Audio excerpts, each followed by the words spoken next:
Pasok yun nakahuli kami ng isang box at saka 2 balde.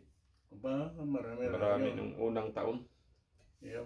Pero ngayon muna kami, nagtanong sa mga kaibigan namin nga nagpunta, wala daw, 6 lang nahuli niyan. Huwag na muna tayo, mahal ang gas. Yep. Ito po ang gupitan natin ng gupit binata o kaya mas maigsi kunti.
Masakit yan. Hindi man. Pag, no, in-istorbo na kayong pakitigin bago, Parang ano siguro, sa ano, mulang noon pa yun. kahit na. Pagkabata. Kaya nung ate ko, Mm. nung dito, no, lumalaki ng lumalaki. Nagkaroon pa ng buhok. Pag kumikirot siya. Yun, nung kumirot, ano niya, kasi na kakain niya eh. Kaya, sige lang. Eh, nung hindi na kaya, cancer na. Yun pala. Yes. Ang sabi sa kanya, nung naramdaman niyang nagsimulang kumikirot, dapat pinakita na. Kasi titingnan lang naman eh. Kukuha sila ng sample. Yun lang. Eh, pag di mo pinakita, hindi nila alam. Kung minsan, depende sa atin, pakiramdam. May mga ano, nakakaya niyang masakit. Yung iba, kunting sakit lang eh, hindi na kaya.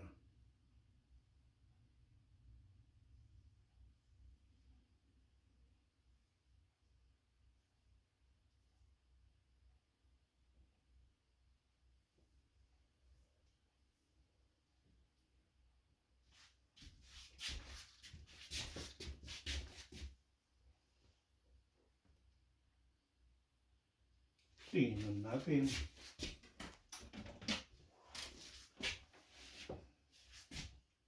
Bumabata na. Yan, maganda malinis. Hindi marami kang buko. O yung iba, no? Manipis na yung buhok. All over. So, kahit anong gupit natin, manipis eh.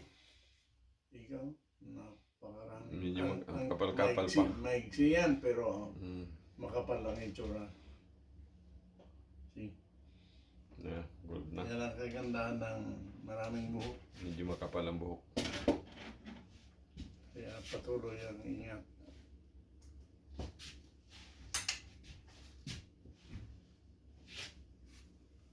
Yung manugang ko, papuntahin ko na lang dito. Sabihan ko nga, nandun na open na. Kuya. Yeah.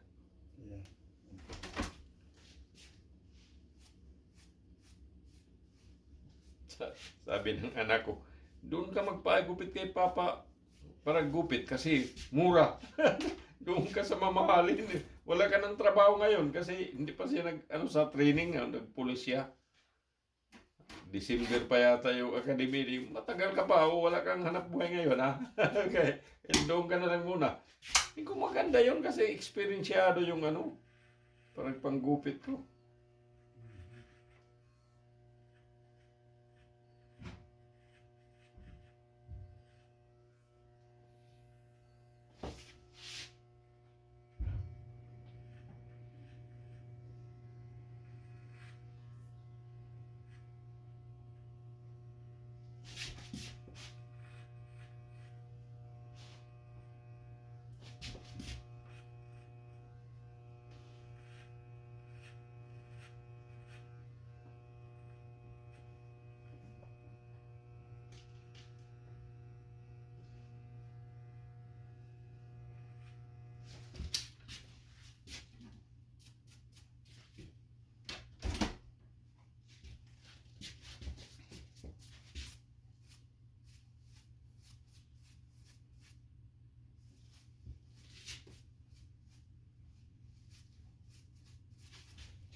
Buti ngayon kaya sa summer.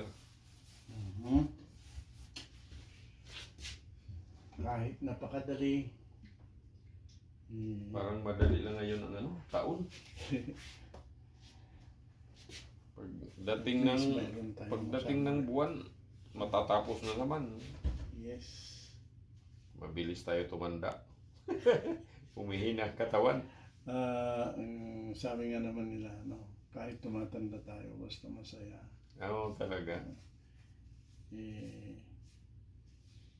Yung iba, napakadali kaya nung apo namin. 16 lang. Oh, 16 na siya. Binangga ng truck. Ayun pala ang disgrasya talaga. 16, no? Kaya, hindi Ay. natin masabi. Ganun ang buhay. Yes. Yun na nga ang sabi ng anak ko kasi ano siya, mag-ingat ka pa kasi dito sa Amerika magastos pag magkasakit. Tama. Kahit pa may insurance, magagastos ka pa sa emergency. Yung ano niya, yung asawa niya, mayroong bato sa kidney na 4,000 pa sila bago maano sa insurance. Mhm. Hindi man inoperahan, ano man lang, ginsaksyon man lang. Mhm. Magastos. Yes. Ko ang buhay dahil kahit ano na ako, ang ginamit ko ngayon, ang bonus ko na lang. Kasi pagdating mo ng 60, bigay na yung Panginoon, may bonus ka. Mag-ingat ka para medyo mahaba pa yung bonus mo. Tama.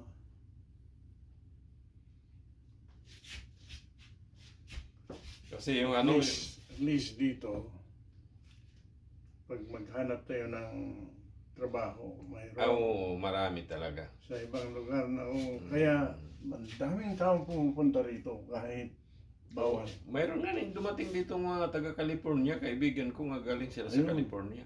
Kasi naghihirap na Punta doon dito. Daming tao doon. Daming tao. Yan. Nakaganda pa dito, mayroong dividend. Government parang Mhm. pag bumakasyon ka, libre ka sa ano. Yes. Yan ang nakaganda dito. Yan na po ang gupit binata natin na maiksi. Marami pong salamat sa panonood.